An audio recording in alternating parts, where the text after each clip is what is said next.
We'll now take leaders' questions under Standing Order 29. Deputy Micheal Martin, please.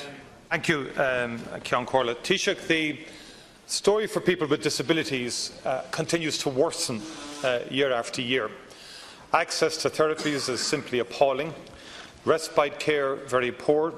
The opportunities for work for people with disabilities very poor.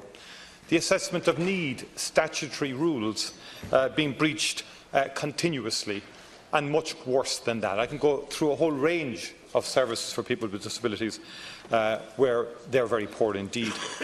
The latest SILT data reveals this deterioration in terms of people with disabilities or out of work due to illness really deteriorating between, for example, 2014 and 2015. So, people with disability, big increase in the at-risk of poverty rate from 25,000 to 34.8%, sorry, 25% to 34%. The consistent poverty rate up from 14% to 22%. And you know, Taoiseach, living in poverty and social exclusion is difficult, but it's particularly difficult for people with a disability. You look at the assessment of needs under the Disability Act.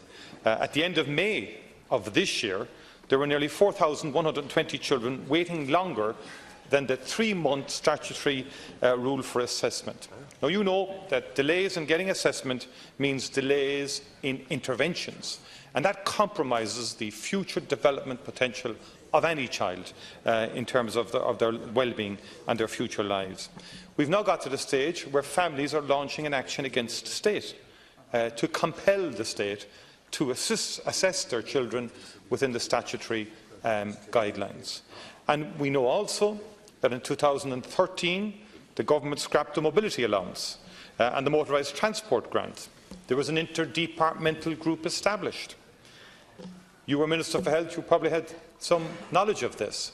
Minister for Health was given responsibility to bring in a new scheme for people with disabilities. We're 4 years, 7 months, longer than World War I, waiting for the new scheme. No excuse for that inertia and lack of progress. In terms of essential therapies, occupational therapy in particular, the assessment waiting lists have surged by nearly 50% in 2 years. 29,600 are waiting, with 6,800 over a year for assessment in terms of occupational therapy. The figures up to the end of May show an increase of about 9,000 and odd over the 2015 figure. And the biggest cohort, under 17s. Nearly half of that list are under 17 children and young people. And that's only assessment, Taoiseach. We all know about the long delays in terms of subsequent intervention and the provision of services. And we know that those involved in disability are very disillusioned with the response in terms of the disability strategy and so forth. So, Taoiseach, the question I have to put to you is this: do you acknowledge that things are bad out there, that are getting worse for children, teenagers and people with disabilities, and that there's an urgent need in the forthcoming budget and the estimates to once and for all tackle this unacceptable blight on our society? Taoiseach. I absolutely acknowledge that there are lots of shortcomings and there are lots of problems and lots more that needs to be done. Obviously that's going to be something that's going to have to form part of the budget and the estimates process, and I'm sure we will find additional funding for disability services next year, as we did last. And on behalf of the Government, I want to say that we're very much committed to improving the lives of people with disabilities, supporting their families, and also providing more opportunities for people with disabilities as well. And you've mentioned some of the shortcomings and some of the failings. I think it's also important to balance that by acknowledging some of the progress that's happened, in particular under the leadership of Minister McGrath. For example, a €90 million increase in the budget for disability services last year, which was very significant. A 34% increase in people with disabilities accessing higher education. And I think that's something that's really welcome as well, and that's happened over the last number of years. In the budget gone by, the first increase in weekly payments for people with disabilities, the blind, incapacitated invalids and their carers in 8 years. The full restoration of the carer support grant in the budget prior to that.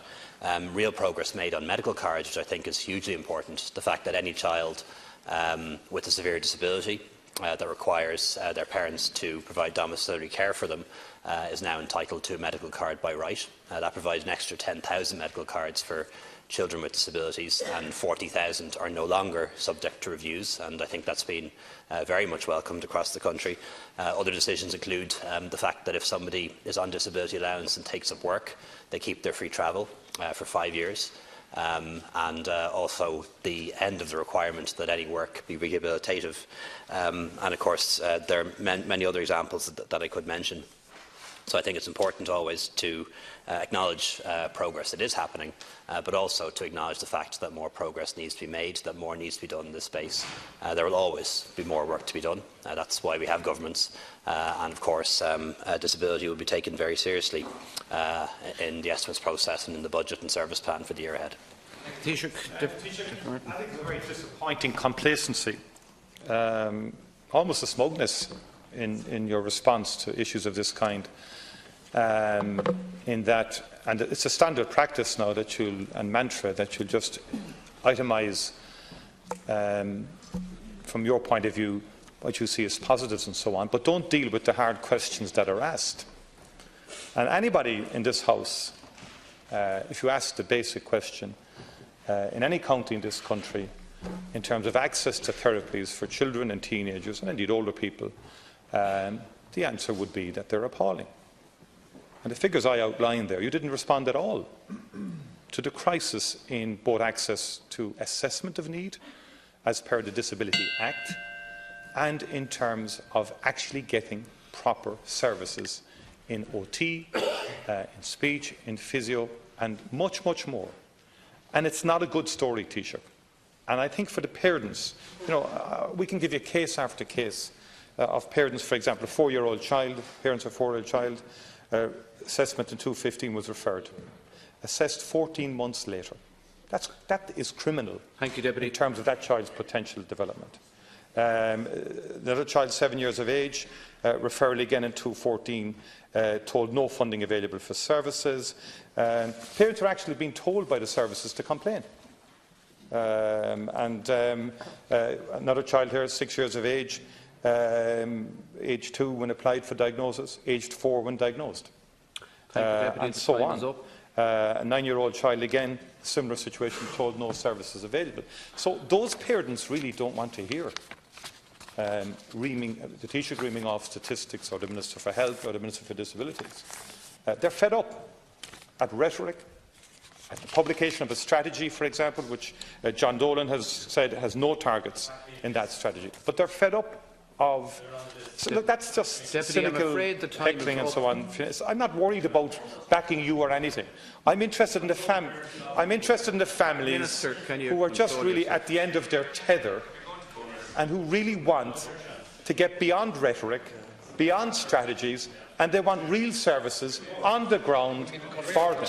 And they'd expect you, Minister McGrath, to deal with it. Deputy, you're way over the government as well. Thank you, Councillor, for your indulgence.